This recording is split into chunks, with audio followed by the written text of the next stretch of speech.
Assalamualaikum warahmatullahi wabarakatuh.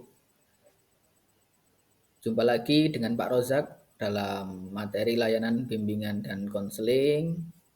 Pada layanan informasi kali ini, Pak Rozak akan menyampaikan materi mengenai stop bullying. Pasti saat ini semua sudah pernah mendengar kata-kata bullying. Kata-kata jika diartikan ke bahasa Indonesia bermakna perundungan. Nah, bullying merupakan salah satu dari 3 dosa besar pendidikan di Indonesia yang saat ini terus untuk diperbaiki dan dikurangi. Maka dari itu, sangat penting untuk menyimak materi ini dengan baik. Bullying merupakan salah satu tindakan tidak terpuji yang merugikan korbannya sehingga mempengaruhi kesehatan psikis. Bullying juga bisa disebut perilaku negatif yang menyakiti orang lain baik secara verbal, fisik, maupun mental, sehingga membuat korbannya menjadi terganggu, tidak nyaman, bahkan sakit hati.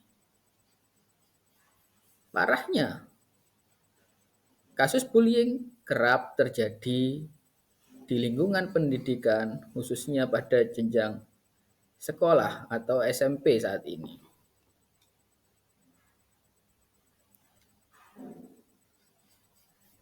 Yang perlu digarisbawahi adalah anak yang menjadi korban bullying ini mendapat perlindungan undang-undang. Sehingga apabila ada pelaku yang melakukan bullying, maka bisa terancam pidana. Nah, seperti itu. Mari kita simak mengenai jenis-jenis bullying yang sering terjadi di sekitar kita. Nah, jika mengetahui tindakan bullying, maka jangan hanya diam. Jangan hanya melihat. Yuk kita tolong korban bullying dengan cara-cara yang bisa kita lakukan. Nah, jenis bullying yang biasanya terjadi yaitu yang pertama bullying verbal, yang kedua bullying fisik, dan yang terbaru adalah cyberbullying. Bullying secara fisik paling mudah diidentifikasi karena tampak. Contohnya memukul, mendorong, menjambak, menampar, mencubit, merusak atau menghancurkan barang-barang milik orang lain atau anak yang merasa tertindas. Jadi terlihat. Kemudian bisa juga bullying terjadi secara verbal. Yang tertulis pada nomor 1 itu. Bullying dalam bentuk verbal biasanya menjadi awal dari perilaku bullying yang lain, serta dapat menjadi langkah pertama menuju pada kekerasan yang lebih lanjut.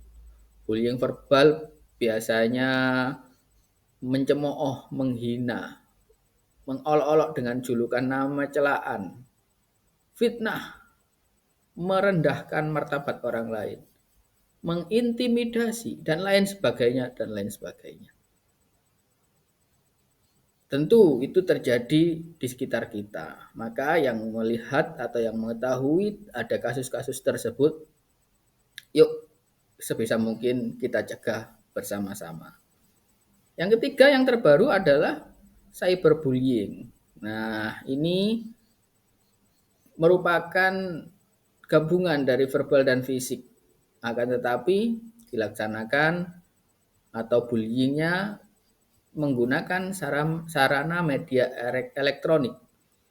Bisa melalui rekaman video intimidasi, bisa melalui media sosial, bisa melalui email, atau yang lain yang menggunakan perangkat teknologi terkini. Dan efeknya juga sangat terasa karena pada saat ini media sosial merupakan kawan kita sehari-hari yang kita tidak bisa dipisahkan darinya. Jadi cyberbullying juga perlu untuk kita antisipasi bersama. Sasaran bullyingnya bisa ke fisik, bisa ke pribadi, bisa ke kesalahan yang pernah dilakukan. Dari tiga ini sangat luas cakupannya, apapun bisa dijadikan sasaran bullying. Contoh, ketika ada temannya yang gendut, nah itu malah diolok-olok, dijadikan bahan ejekan. Ketika ada temannya yang kurus, juga dijadikan bahan ejekan. Itu kan bullying yang menyasar pada fisik seseorang. Kepribadian itu tiap orang tidak sama dan tidak boleh disamakan. Jika punya kepribadian yang berbeda itu bukan untuk dibeda-bedakan, tapi sebagai pelengkap satu dengan yang lain. Tidak untuk sasaran bullying. Dan yang ketiga, kesalahan. Setiap manusia pasti pernah berbuat kesalahan. Dan jika telah melakukan kesalahan, ada kesempatan untuk memperbaiki.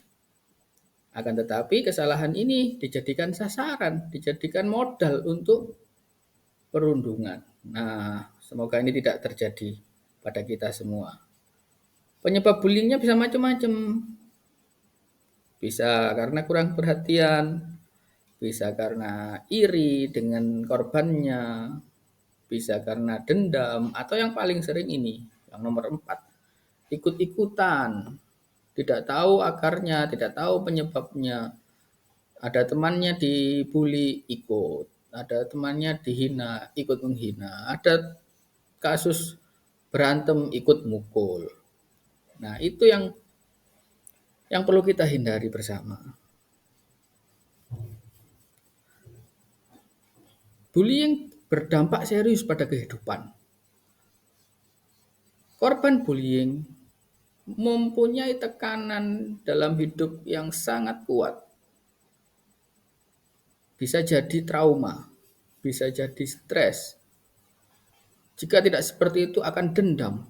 Dan yang terakhir, mentalnya terganggu, kejiwaannya goyang dan hilang akal sehatnya. Sehingga dampak bullying ini tidak bisa disepelekan. Bullying berakibat sangat fatal.